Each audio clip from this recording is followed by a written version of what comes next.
History के नए topic में आप सभी का फिर से स्वागत है। आज हम लोग जो टॉपिक कवर कर रहे हैं वो है शैव धर्म और इससे जुड़े टॉप 50 क्वेश्चंस करेंगे। और देखिए इस सेशन की जो खासियत है, इसमें वैसे क्वेश्चंस आपको दिए जाते हैं जो कि विगत कई वर्षों से वेरियस एग्जामिनेशन में रिपीट हो रहे हैं। साथ ही साथ जो एनसीईआरटी के सार संग्रह के तौर पर जो क्वेश्चन बनता है उसे आपको दिया जाता है और आपके एग्जामिनेशन दृष्टि से जो इंपॉर्टेंट क्वेश्चन होते हैं उस टॉपिक से वो सभी को इसमें इंक्लूड किया जाता है। और इससे पहले हम लोगों ने वैष्णव धर्म से जुड़े क्वेश्चंस किया था, तो अगर आप लोगों ने नहीं देखा है तो आप पिछले वीडियो को जाकर देख सकते हैं। टॉपिक वाइज हम क्वेश्चंस को यहाँ पे कर रहे हैं, सारे टॉपिक को वन बाय वन कवर करते चलेंगे। तो चलिए सेशन को स्टार्ट करते हैं और आज हम सब शैव धर्म से जुड़े टॉप 50 क्वेश्चंस करते हैं। देखिए सबसे पहले बात आती है शैव धर्म की।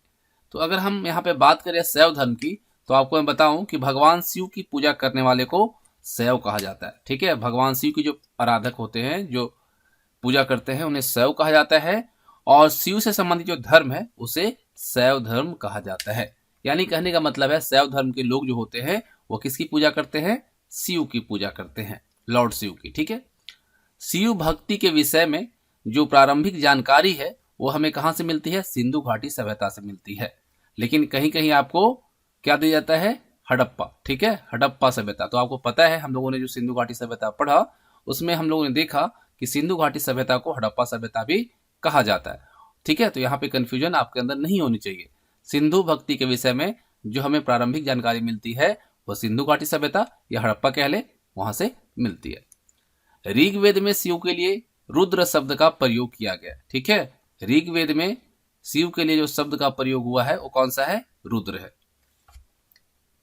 अथर्ववेद में अगर बात करें तो शिव के लिए भौ, सर्व, पशुपति और भूपति कहा गया है। ऋग्वेद में शिव के लिए रुद्र शब्द का प्रयोग हुआ है और अथर्ववेद में शिव को भौ, सर्व, पशुपति और भूपति कहा गया है। श्वेताश्वतर एवं अथर्व शीरस उपनिषद में भगवान रुद्र की महानता का उल्लेख है। किसमें? श्वेताश्वतर और अथर्व शीरस उपनिषद में। लिंग पूजा का पहला स्पष्ट वर्णन जो है ये मत्स्य पुराण में मिलता है। कौन से पुराण में?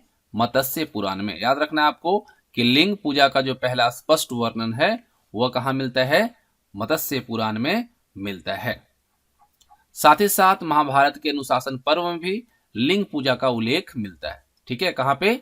मत्स्य पुराण के साथ साथ महाभारत का जो अनुशासन पर्व है उसमें भी लिंग पूजा का उल्लेख मिलता है। पतंजलि द्वारा लिखित कौन सी है? महाभाष्य। इसमें शिव की मूर्ति बनाकर पूजा करने का विवरण मिलता है। अगर आपसे पूछ लिया जाए कि शिव की मूर्ति बनाकर पूजा करने का जो विवरण है वह कहां मिलता है, तो पतंजलि द्वारा जो लिखित महाभाष्य है इसमें मिलता है। गुप्त काल में ही सर्वप्रथम शिव एवं पार्वती की संयुक्त मूर्तियों के निर्मित होने के प्रमाण मिलते हैं। देखिए शिव और पार्वती के साथ की जो मूर्ति है इसका प्रमाण जो मिला है वो गुप्त काल में मिला है। गुप्त काल में ही सबसे पहले मूर्ति पूजा के अंतर्गत ब्रह्मा, विष्णु और महेश की पूजा का उल्लेख मिलता है। अगर आपसे पूछ लिया जाए कि सबसे पहले मूर्ति पूजा के अंतर्गत ब्रह्मा, विष्णु और महेश की पूजा का उल्लेख जो है किस काल में मिलता है, तो मिलता है गुप्त काल में।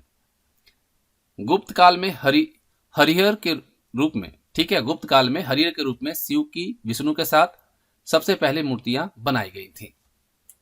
किसके रूप में? हरिहर के रूप में।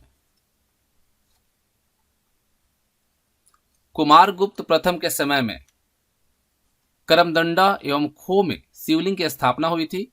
साथ ही साथ भुबरा एवं नचना कुठार में शिव एवं पार्वती के मंदिरों का निर्माण हुआ था। किसके शासनकाल में? तो कुमारगुप्त प्रथम के शासनकाल में। चंदेलों के समय में खजुराहो में कंदारिया महादेव का मंदिर जो है उसका निर्माण हुआ था। ठीक है, कंदारिया महादेव मंदिर का जो निर्माण है कहां पे है? खजुराहो में है। और किसके समय में हुआ था? चंदेलों के समय में हुआ था। एलोरा के प्रसिद्ध जो कैलाश मंदिर है इसका निर्माण किसने करवाया था? राष्ट्रकूट ने करवाया था। दक्षिण भारत में नायनार संतों ने पल्लव काल में शैव धर्म का प्रचार प्रसार किया था। तंजौर में राजराजेश्वर शैव मंदिर का जो निर्माण है चोल शासक राजाराम प्रथम ने करवाया था। चोल शासक राजेंद्र ने बृहदेश्वर मंदिर का निर्माण करवाया था। ठीक है, चोल शासक जो था राजेंद्र, वह क्या करवाया था? किस मंदिर का निर्माण? बृहदेश्वर मंदिर का निर्माण करवाया था। वामन पुराण में शैव संप्रदाय की संख्या जो बताई गई है वो 4 बताई गई है। कौन कौन से? शैव, पाशुपत, कपालिक और कालामुख। ठीक है, आपको मैं बता दूं कि पाशुपत, कपालिक, कालामुख, ठीक है, और शैव कहीं कहीं आपको लिंगायत भी देखने को मिल जाता है। ठीक है, कहीं कहीं आपको क्या दिया जाता है? लिंगायत। याद रखना है आपको कि जो 4 बताई गई है शैव संप्रदाय की, वो शैव, पाशुपत, कपालिक और कालामुख। अब देखिए, शैव का सर्वाधिक प्राचीन संप्रदाय जो था वो था पाशुपत संप्रदाय। शैवों का सर्वाधिक प्राचीन संप्रदाय कौन सा था? पाशुपत संप्रदाय। पाशुपत संप्रदाय का विवरण जो है ये महाभारत में मिलता है और इसके संस्थापक जो थे नकुलिस या कहीं कहीं आपको लकुलिस भी दिखता है। ठीक है, तो ये दोनों को याद रखना आपको। और इनके जो अनुयायी थे उनको पंचार्थिक कहा जाता था। क्या? पंचार्थिक कहा जाता था। और इस संप्रदाय के 3 अंग थे: पति यानी स्वामी, पशु यानी आत्मा और पास मतलब वचन। ठीक है, इस संप्रदाय का प्रमुख सैद्धांतिक अगर ग्रंथ देखें तो पाशुपत सूत्र है। और इस संप्रदाय के अंतर्गत 5 पदार्थों को स्वीकार किया गया, जो कि है कार्य, कारण, योग, विधि और दुखांत।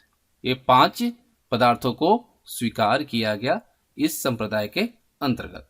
और इस संप्रदाय से संबंधित नेपाल स्थित काठमांडू में जो है कौन सा मंदिर है? पशुपतिनाथ का मंदिर है। ठीक है, अगर आपसे पूछ लिया जाए कि पशुपतिनाथ का मंदिर कहाँ है, तो नेपाल में है। नेपाल के कैपिटल काठमांडू में है। कपालिक संप्रदाय के इष्ट देव कौन थे? भैरव थे। ठीक है, कपालिक संप्रदाय के इष्ट देव जो थे वह भैरव थे। और इस संप्रदाय का मुख्य जो केंद्र था वो श्रीशैल था, जिसका प्रमाण है, कहां से मिलता है प्रमाण? भवभूति रचित मालती माधव नामक पुस्तक में मिलता है। ठीक है, कपालिक संप्रदाय के इष्ट देव भैरव थे और इसका जो मुख्य केंद्र था वो श्रीशैल था। और इसका प्रमाण जो है वो मालती माधव पुस्तक से मिलती है, जो किसके द्वारा रचित है? भवभूति के द्वारा।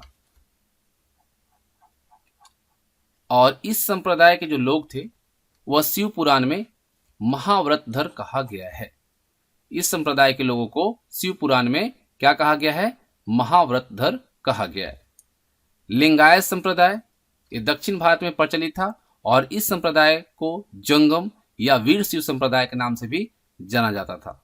ठीक है, लिंगायत संप्रदाय कहां पे प्रचलित था? दक्षिण भारत में। और इस संप्रदाय को जंगम और वीर शिव संप्रदाय के तौर पे जाना जाता था। इस संप्रदाय के जो लोग थे वह शिवलिंग की उपासना करते थे। और साथ ही साथ अगर हम बात करें इस संप्रदाय की स्थापना की, तो 12वीं शताब्दी में इसकी स्थापना हुई थी। और इसके प्रवर्तक थे अल्लभ प्रभु। कौन थे? अल्लभ प्रभु। लिंगायत संप्रदाय के संस्थापक कौन थे या प्रवर्तक कौन थे? तो अल्लभ प्रभु थे। इस संप्रदाय के अधिकतर जो साहित्य है वह कन्नड़ भाषा में लिखी गई है। कौन सी भाषा में? कन्नड़ भाषा में लिखी गई है। कश्मीरी शैव संप्रदाय का जो विकास है कश्मीर में हुआ था और इसके प्रवर्तक जो थे वो थे वसुगुप्त। ठीक है, कश्मीरी शैव संप्रदाय के प्रवर्तक थे वसुगुप्त। और इस संप्रदाय को त्रिक, स्पंद और प्रत्यभिज्ञा संप्रदाय के नाम से भी जाना जाता है। नाथ संप्रदाय जो है इसकी स्थापना 10वीं शताब्दी में हुई थी और इसके प्रवर्तक थे मत्स्येंद्र नाथ।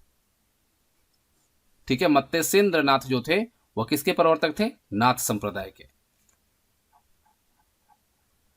विदेशी यात्री जो मेगास्थनीस था, आप सब जानते हैं, इसने शिव को क्या कहा था?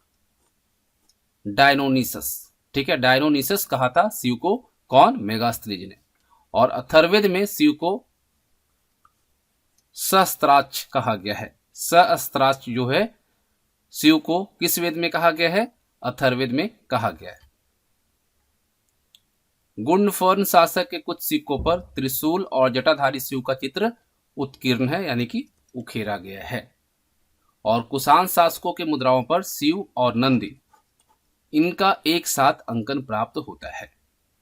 तो ये थे शैव धर्म से जुड़े इंपॉर्टेंट क्वेश्चंस, इंपॉर्टेंट फैक्ट्स, जो कि आपके एग्जामिनेशन पॉइंट ऑफ व्यू से इंपॉर्टेंट थे। तो थैंक्स फॉर वॉचिंग। अगर वीडियो पसंद आए तो लाइक और शेयर जरूर करें, और कोई भी सुझाव हो तो कमेंट बॉक्स में दें।